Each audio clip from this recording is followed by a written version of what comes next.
Magkukunt pa tayo. I-charge po tayo sa Calandrius oil. Doon sa nagumpisan ko, abot po yung amoy ng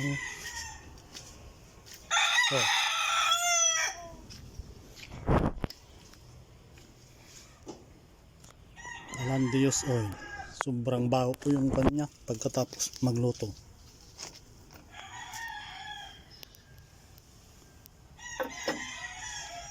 Maabot po ng 5 meters distance or mahigit siguro.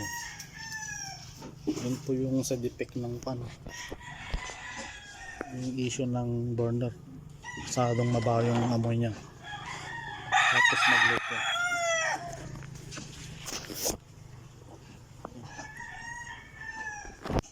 Calandrius oil, main problem.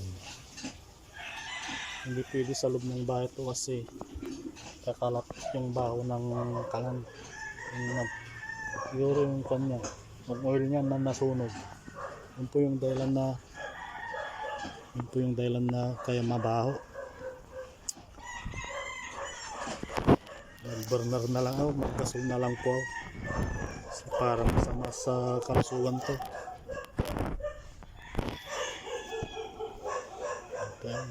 Calandrius oil.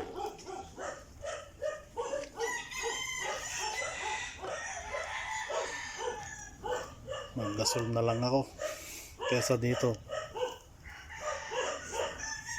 Ginawa kasi ito ng kapatid ko.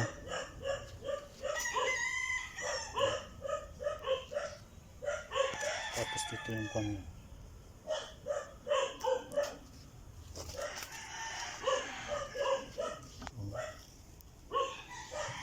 Yan lang po masasabi ko sa Calandrius oil. That's it. Thank you.